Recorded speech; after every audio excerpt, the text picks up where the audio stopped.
toi Jésus. Oh, ressuscité.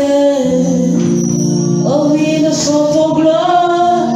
Gloire et honneur au ressuscité. Tu as vaincu le péché. Au-dessus de tous les noms. Au-dessus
Chante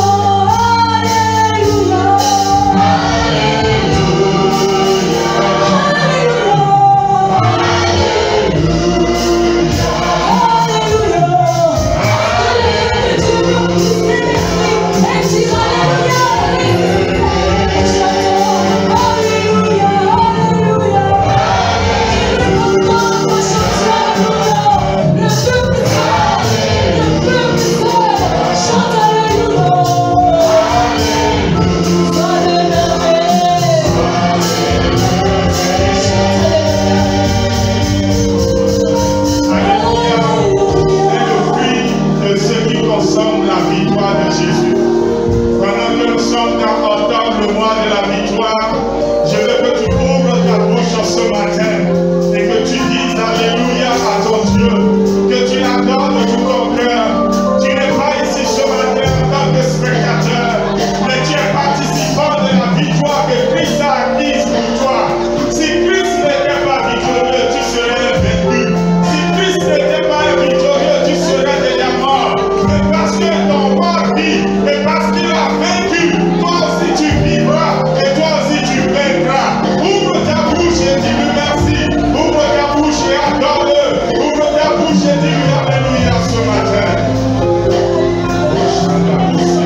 sommes certains que lui il a choisi d'habiter avec des hommes comme nous,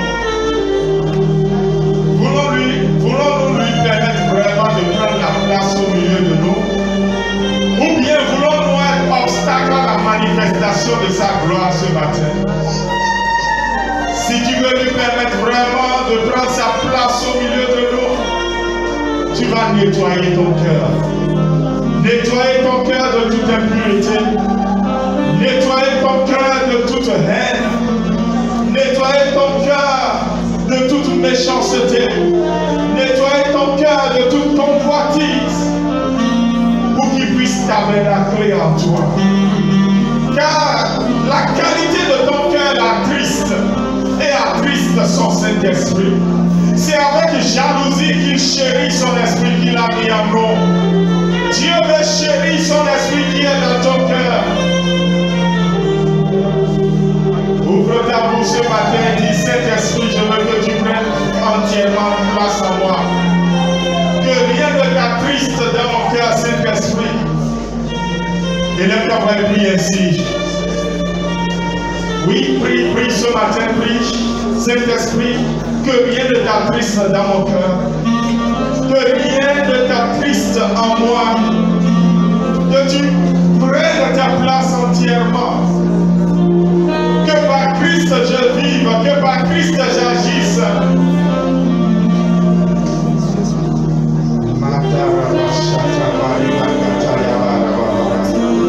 Saint-Esprit, si tu trouves un obstacle qui t'empêche de rester, alors convainc ce cœur ce matin.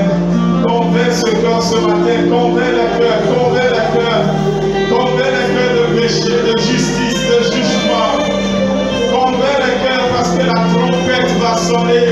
Convainc le cœur parce que Seigneur, quelqu'un vient l'obstacle pour réaliser sa destinée. Convainc le cœur parce que quelqu'un refuse un appel. Convainc le cœur, cet esprit ce matin. Convainc le cœur ce matin.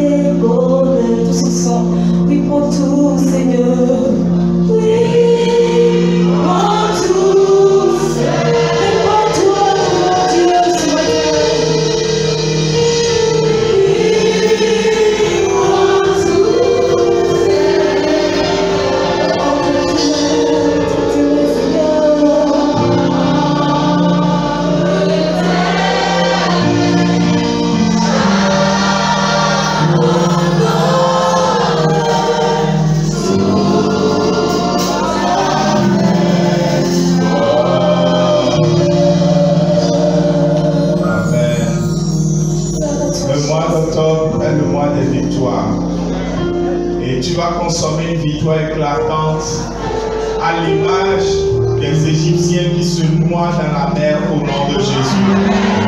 C'est pour cela que, en accord avec Apocalypse chapitre 1, les versets 17 et 18, qui sont le fondement de ce mois de victoire, tu vas déclarer après moi ceci. Quand j'ai vu le Seigneur, je tombais à ses pieds comme mort. Seigneur, je désire ardemment une rencontre surnaturelle avec toi. Révèle-toi à moi et à ma famille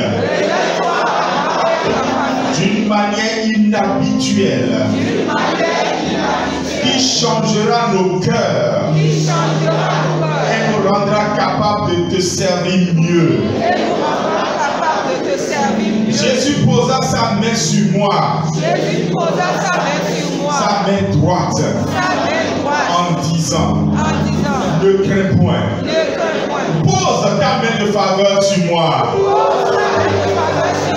Pose ta main droite sur moi. Guéris-moi. Et donne-moi cette victoire tant attendue. Sur cette infirmité. Étends ta main sur moi. Et libère-moi de l'orgueil. Que j'ai la victoire sur le moi. Qui doute de toi. Et qui s'oppose à tes plans pour ma destinée. Jésus dit, je suis le premier, le dernier. Et le vivant. J'étais mort. Et voici, je suis vivant au siècle des siècles. Tel tu es, tel je suis dans ce monde. Je nage dans la grâce des premiers. Ce projet ne commencera pas sans moi. Et ne prendra pas fin sans moi. La mort a annulé son rendez-vous sur ma famille. Elle a plié ses bagages du chemin de ma destinée. Parce que tu vis, je vivrai aussi. Je vivrai pour toi et par toi. Jésus déclare, je tiens les clés de la mort et du séjour des morts. Oui, Jésus, tu es le triomphateur de la mort. Amen, alléluia. Amen. Vous allez vous asseoir et écoutons la parole de Dieu en laissant le Saint-Esprit nous révéler là où cette parole nous concerne chacun dans son cœur. Je vous salue tous dans le nom de Jésus. Le thème du partage de ce matin, c'est la croix donne accès au chemin de l'espérance. La croix donne accès au chemin de l'espérance. La croix donne accès au chemin de l'espérance. Vous savez que nous sommes dans une série consacrée au discipulat, dont le thème c'est le chrétien et le chemin de la croix. D'accord? Le chrétien sur le chemin de la croix de sa destinée. D'accord? Et nous allons lire certains textes. Le premier, c'est 1 Corinthiens chapitre 13, le verset 13. 1 Corinthiens 13, 13, si tu as ta Bible ouverte. Ça dit ce qui suit. Maintenant donc, ces trois choses demeurent. La foi, l'espérance, l'amour. Mais la plus grande de ces choses, c'est l'amour. Donc il y a combien de choses qui demeurent? J'ai pas entendu. Trois choses. Et quelles sont ces choses? La foi, l'espérance et l'amour. Donc l'espérance fait partie des choses qui vont rester après tout. Et 2 Corinthiens chapitre 4, les versets 17 et 18 nous disent ce qui suit. 2 Corinthiens chapitre 4, 17 et 18, je lis la parole du Seigneur. En effet, nos légères difficultés du moment présent produisent pour nous, au-delà de toute mesure, un poids éternel de gloire. Ainsi, nous regardons non pas à ce qui est visible, mais à ce qui est invisible. Car les réalités visibles sont passagères et celles invisibles sont éternelles. Ce verset de Paul, dans un français peut-être un peu long, dit ceci: quand nous traversons des moments difficiles, nous ne nous arrêtons pas à regarder les difficultés que nous traversons, mais nous regardons derrière les difficultés. Nous croyons qu'il y a quelque chose de meilleur derrière les souffrances ou les temps difficiles que nous traversons. Est-ce que quelqu'un a cette expérience ici ce matin? Oui. Alors j'aimerais vous poser cette question.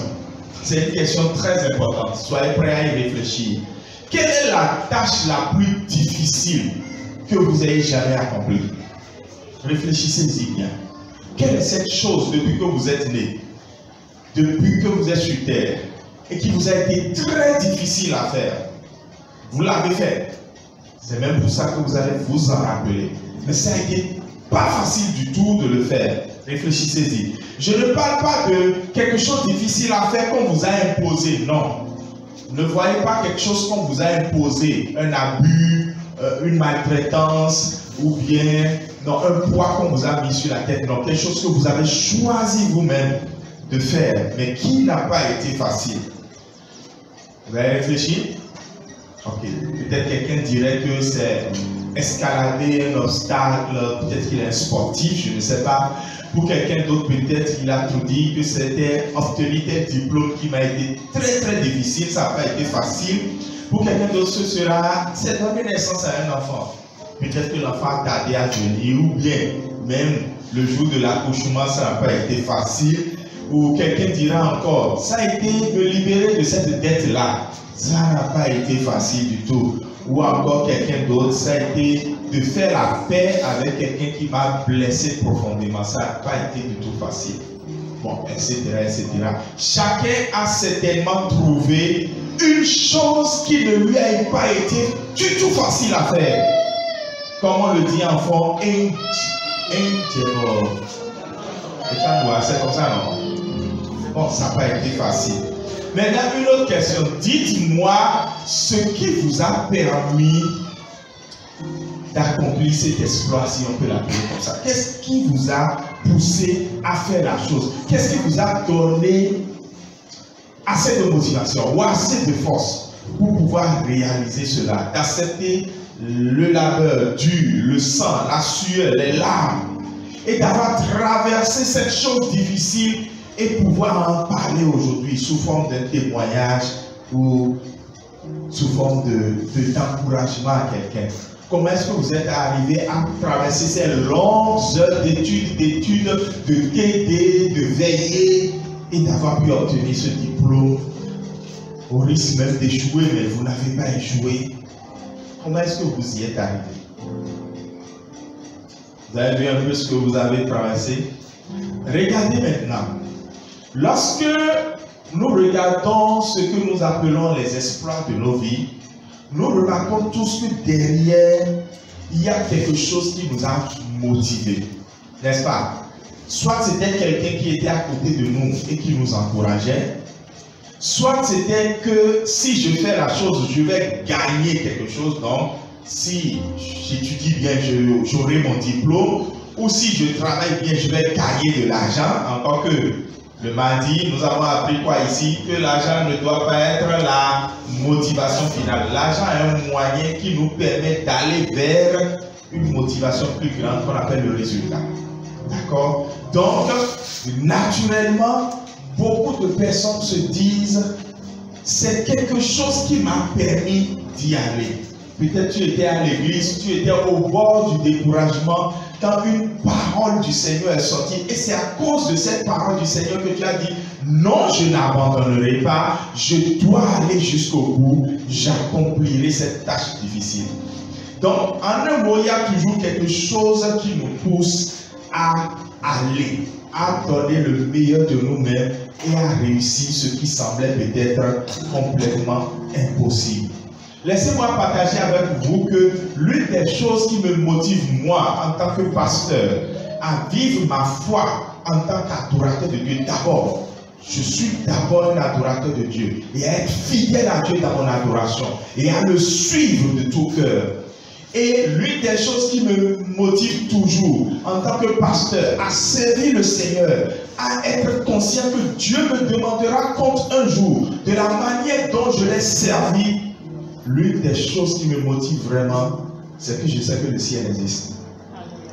C'est que je sais qu'un jour j'irai là-bas. J'irai là-bas parmi les anges, près d'Emmanuel, et je serai consolé. Je passerai mon temps à chanter les louanges de Dieu et à dire à Jésus un grand merci. Alléluia. Je sais que le ciel existe. Je sais que j'ai une espérance qui ne peut pas me décevoir. Parce que je lis souvent la Bible. Vous savez qu'un pasteur est tout le temps dans la Bible. Et vous savez, je vois tout le temps les choses qu'on a dites qu'on aura au ciel. Vous voulez que je vous en cite certaines? Au ciel, il n'y aura plus de malédiction. Yes, Apocalypse 23. Au ciel, nous serons unis avec ceux dont nous avons parlé sans les avoir jamais vus. Les Abraham, les Moïse, les Élie. Ah, le jour où je vais voir Élie, je vais le regarder. Et ça, c'est l'homme qui appelle le feu et ça descend en haut pour venir. 1 Thessaloniciens 4, verset 14 à 18 nous le dit. C'est le jour où je serai dans une joie débordante et un bonheur éternel, tout simplement parce que Jésus est là de façon concrète. Là maintenant je laisse les Abraham, je vois Jésus lui-même. Le voit lui-même. Il n'y aura plus de deuil. Psaume 16, verset 11. Il n'y aura plus de deuil, il n'y aura plus de cris, il n'y aura plus de douleur. Apocalypse 21, 4. La nouvelle Jérusalem, qui est la cité du roi, la cité de Dieu, est très belle. Elle est plus belle que n'importe laquelle des maisons somptueuses que vous voyez sur la terre. Que ces maisons soient à Dubaï ou n'importe où, là-bas c'est mieux que ici. D'accord? Apocalypse 21, 10 à 11. La gloire de Dieu va remplacer le soleil. Il n'y a pas de soleil là-bas. Mais tout ce qui est là-bas brille tout simplement à cause de la gloire de Dieu. Apocalypse 22, 5. Le ciel est rempli de chants de louanges, d'adoration et dans toutes les langues.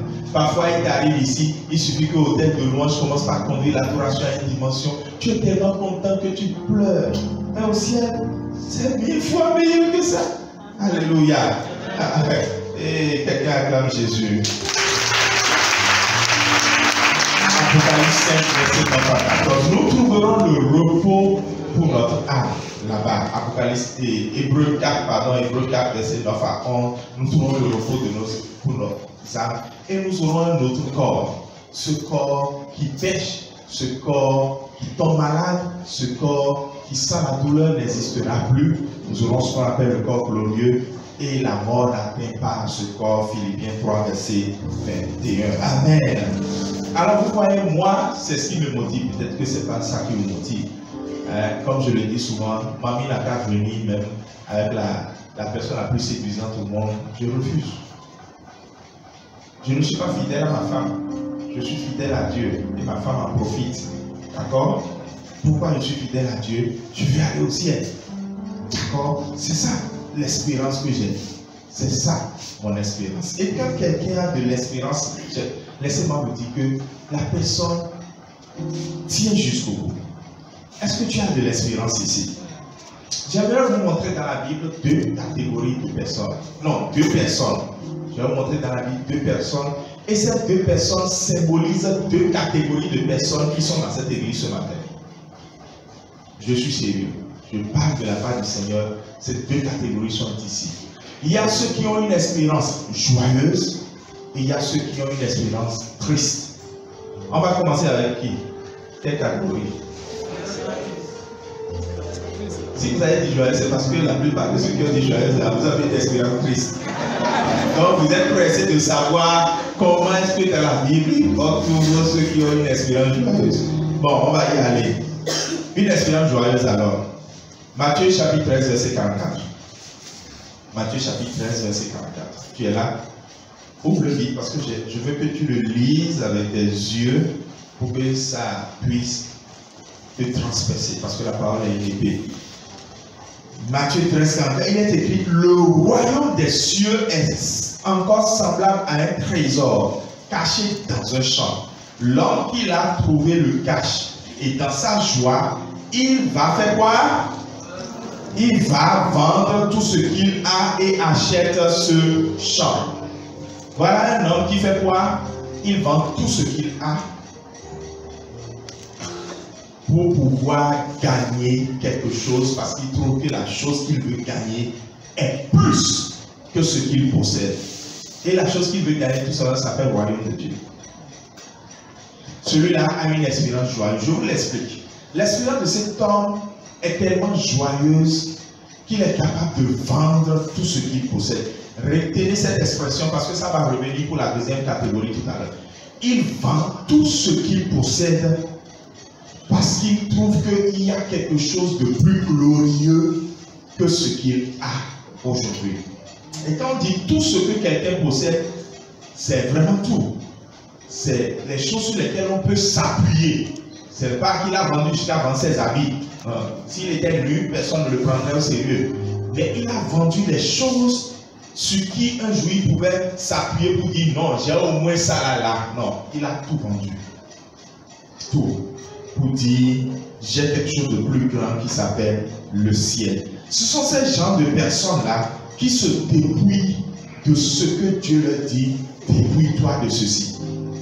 Cette catégorie de personnes, si elle est ici maintenant dans cette église. C'est la catégorie de personnes qui a l'habitude de dire, Seigneur, je me suis débrouillé de tout. Et aujourd'hui, je possède tout. Parce que Christ est mon tout.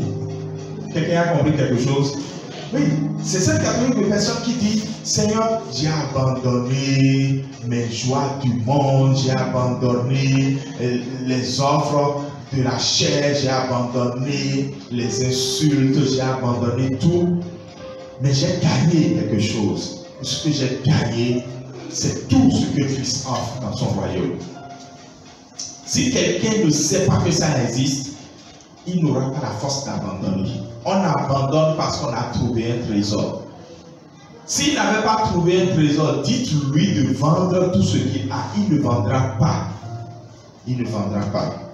Donc, c'est à toi et à moi, si nous pensons être de cette catégorie, ou si nous doutons, de demander à Dieu de nous révéler vraiment si nous avons tout vendu. Tout à l'heure dans la prière, on va le faire. Est-ce que j'ai vraiment tout vendu? Est-ce que j'ai vraiment vendu tout ce que je possède pour acheter quelque chose que Christ doit m'offrir? C'est le chemin de la croix qui donne accès à l'espérance et à la gloire. Christ en moi, l'espérance de quoi? De la gloire. Donc, que ce matin, par cette parole, Dieu brise quelque chose en quelqu'un ce matin au nom de Jésus. Parce que nous préférons entendre Dieu nous dire des choses très douces mais ce matin, le Seigneur est en train de nous dire quelque chose un peu dur. Et ce qu'il nous dit et qui nous semble dur, nous devons être prêts à l'accepter. Alléluia. Il est en train de nous dire et qui nous semble dur, nous devons l'accepter. Alléluia. Maintenant, je vais aller sur l'espérance triste. L'espérance triste. La catégorie de ceux qui ont une espérance triste. Et ça, je veux lire un texte maintenant dans Luc chapitre 18. C'est normalement du verset 18 au verset 24. Donc, tout ce passage. Mais je vais juste lire le verset 18 et lire le verset 23. D'accord? Sinon, c'est long, mais ce n'est pas à cause du temps. La parole de Dieu n'est jamais ennuyeuse. Il n'y a rien qui puisse prendre ce temps. Je veux juste choisir ces deux versets 18 et 23 et vous les lire. Le 18 dit, un chef interrogea Jésus et dit, bon maître, que dois-je faire pour hériter la vie éternelle? Le verset 23 dit, Jésus ayant entendu cela lui dit, il te manque une chose. Vends tout ce que tu as, distribue-le aux pauvres, et tu auras un trésor dans les cieux. Puis viens et suis-moi. Il entendit ces paroles, il devint tout triste, car il était très riche. Les paroles de Jésus à cet homme ont souvent été mal comprises.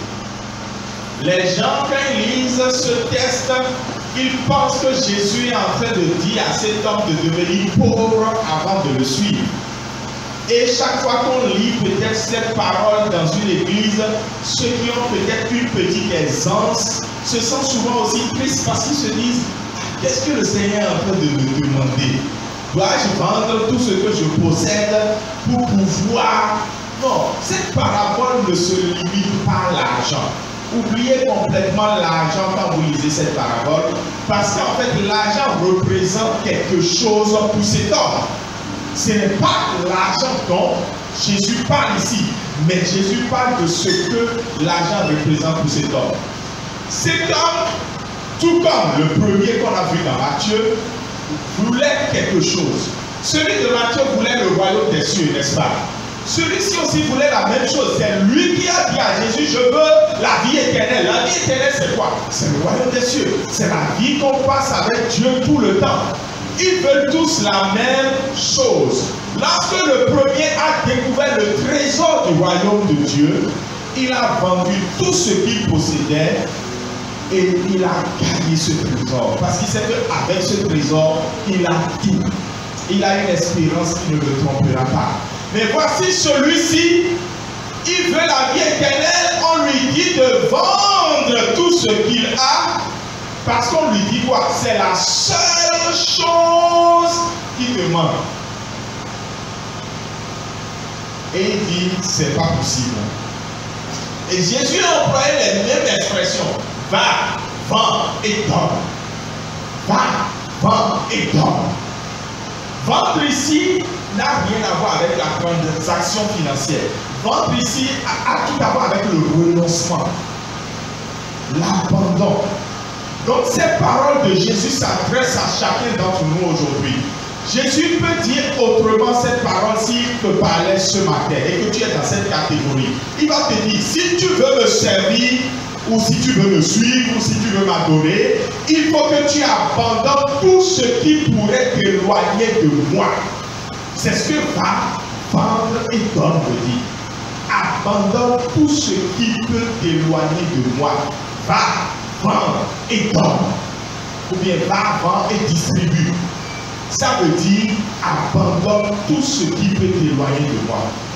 Parce que c'est bien de chanter comme Hôtel de Louange l'a anticipé. Je l'ai mis dans mon message ici, hein, c'est vrai parce qu'elle a dit, elle a chanté tout à l'heure le dernier cœur. Oui, prends tout Seigneur. Et on peut le chanter même jusqu'à avoir des larmes. Oui, prends tout Seigneur. Mais après, dans la pratique, on dit Seigneur, il ne faut pas aller là-bas pour moi. Il ne faut pas aller là-bas pour moi. Par cette déclaration, Jésus est en train de tester aussi la sincérité de cet homme. Parce que cet homme a dit qu'il a accompli toute la loi. Il a dit qu'il a accompli dès sa jeunesse tous les commandements. Mais est-ce qu'il aurait pu être vraiment riche à ce niveau s'il avait déjà pris l'habitude de donner aux pauvres? Parce que donner aux pauvres aussi est un commandement. Donc peut-être que quand il disait qu'il a accompli toute la loi, Jésus voulait tester sa sincérité. Jésus ne nous incite pas à vendre nos biens. Je n'attends pas que quelqu'un dise maintenant qu'après ce message, pasteur, voici, il a déjà vendu tout ce que je possède, je veux le distribuer aux pauvres. C'est pas ça. Jésus s'attend à ce que nous discernons les idoles de notre cœur. Les idoles de notre cœur. J'ai un de mes pères spirituels, Tim Keller, qui a carrément écrit un livre intitulé Les idoles du cœur. Bon, le livre n'existe pas en version française. Les idoles du cœur de Tim Keller, lorsque vous le lisez, vous découvrez que nous avons tous une idole quelque part dans le cœur. C'est à nous d'aller chercher. Et souvent, cette idole, soit elle est à abattre, parce qu'elle est moderne, charnelle, mais parfois, elle n'est pas à abattre. Elle est juste à abandonner. Au fond, ce n'est pas qu'elle est moderne, ce n'est pas qu'elle est charnelle, ce n'est pas que c'est quelque chose de mauvais, c'est même quelque chose de normal dans la vie d'un chrétien. Mais toi là, Jésus va te dire, toi seul là, ne garde pas ça. Tous les chrétiens peuvent garder ça, mais toi tu ne gardes pas. Toi tu laisses. Parce que si toi tu gardes, ça ne te permet pas de le suivre. Tous ceux qui doivent suivre Jésus, Jésus ne leur a pas dit d'abandonner leur bien. Il y a un groupe de femmes qui suivaient Jésus. Jésus n'a jamais demandé à ce groupe de femmes-là d'abandonner leur bien. Non, ces femmes-là ont gardé leur bien. Et elles ont suivi Jésus. Il y a Nicodème qui a suivi Jésus, qui était aussi un grand homme comme celui qui a posé la question ici. Nicodème n'a pas abandonné tous ses biens, mais il a suivi Jésus. Et Joseph d'Arimathée, pareil, c'était un homme très riche. Jésus ne lui a dit nulle part, abandonne tous tes biens. Et il a suivi Jésus. Donc l'idole dans le cœur, parfois c'est quelque chose de moderne, de charnel. Il faut que tu abandonnes, sinon tu n'iras pas au ciel. Mais l'idole dans le cœur peut être quelque chose qui n'est pas du tout mondain, qui n'est pas du tout charnel. Mais pour toi seul, là, Jésus a dit ça, là, toi tu abandonnes. Parce que si tu gardes ça, tu ne pourras pas me suivre. C'est ce qu'il faut comprendre. Donc Jésus est en train de proposer à ce jeune homme, et c'est avec ça que je vais finir, on va prier, de se détacher, de renoncer et de changer de trésor. Il y a un trésor qui a plus de valeur que le trésor qui est là aujourd'hui. Renoncer, se détacher pour prendre autre chose qui a plus de valeur que ce que tu as. Peut-être que Jésus parle à quelqu'un pour qui être très fâchant, c'est-à-dire son apparence, sa manière d'être, de se présenter est une chose sur laquelle il met un accent particulier au point où c'est devenu une idole. Et Jésus dit, à cette allure, tu risques de rater ton espérance suprême. Peut-être que chez quelqu'un d'autre, c'est une relation qui doit être coupée. Peut-être que chez quelqu'un d'autre, c'est vraiment un péché, donc une idole à abattre. C'est à toi de dire, Seigneur, révèle-moi ce qui dans mon cœur peut m'empêcher d'aller au ciel. Révèle-moi ce qui dans mon cœur peut m'empêcher de te voir. Parce que ce que tu me réserves est grand. C'est l'espérance qui fait que je suis prêt à faire cette tâche très difficile. Cet homme-là a trouvé que c'est tellement difficile qu'il ne pouvait pas faire. Il n'a pas eu la motivation nécessaire pour faire cette chose difficile. Mais toi, tu dois avoir la motivation nécessaire pour faire les choses difficiles parce que ta motivation suprême, c'est gagner le ciel. C'est ne pas rater ce jour-là. En attendant, pendant que tu es sur terre, tu réaliseras la mission pour laquelle tu t'as mis sur terre. Mais il ne faut jamais oublier qu'un jour tu dois retourner là-bas. Est-ce que quelqu'un peut se tenir sur cette vie ce matin? Et nous allons chanter à nouveau ceci. Entre tes mains, j'abandonne tout ce que j'appelle mien. Oh, ne permets à personne, Seigneur, d'en reprendre rien. Oui, prends tous Jésus. Oui, prends tous Seigneur. Je vais tout abandonner, renoncer ce matin à quelque chose. Oui, prends tout Seigneur. Entre tes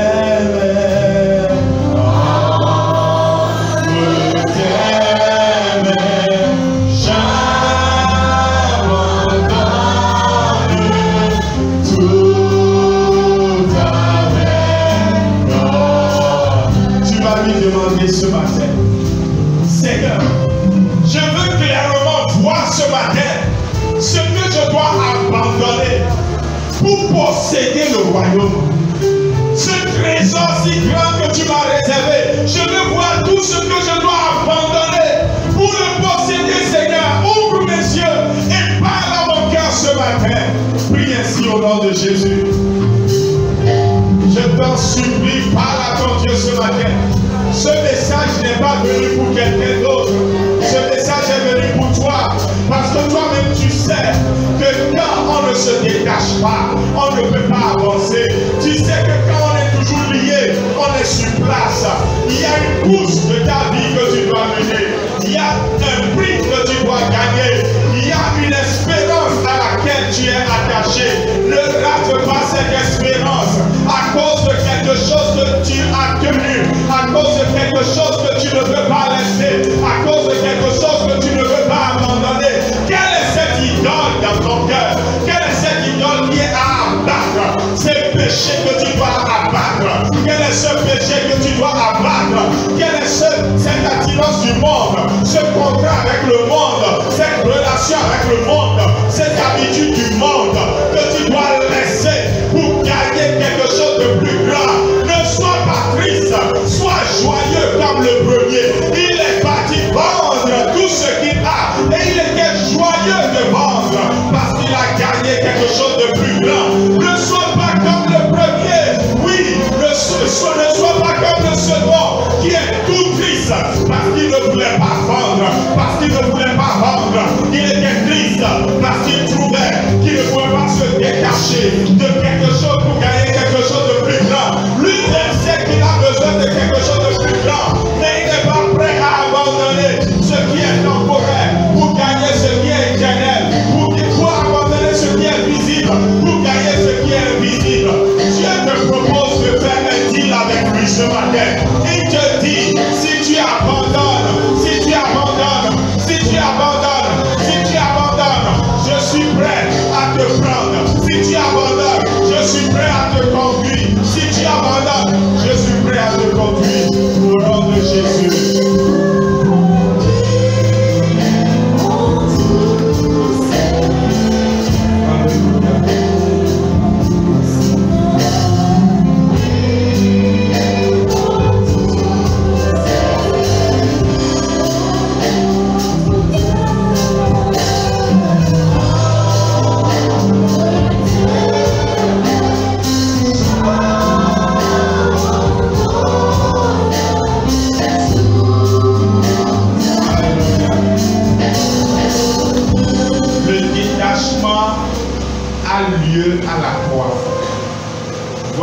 croix est ici ce matin.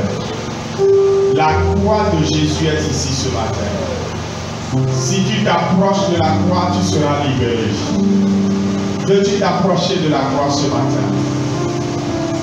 Veux-tu faire un pas de foi vers la croix ce matin? Et dis, Seigneur, je suis au lieu où on est délivré. On est délivré vraiment de tout ce qui est obstacle et qui peut nous empêcher d'aller avec toi. Si c'est ce que tu veux faire ce matin, tu lèves ta main. Reconnaissant que la croix est ici ce matin. Ici c'est Golgotha. Ici c'est le lieu de délivrance. Ici c'est le lieu du détachement. Ici c'est l'endroit où Jésus te refait. Ici c'est là où la puissance de la croix va mettre inimitié entre toi et le péché. Entre toi et cette idole dans le cœur. Les katabo chanda brakataya. Regeterebo sabrayi baba shataya barabakataya. Lideseterebo sabayi gerebo shabaragadaya. Jésus, tu vois cette main qui s'attend à toi. Saint-Esprit, opère cette séparation ce matin. Saint-Esprit, opère cette séparation ce matin.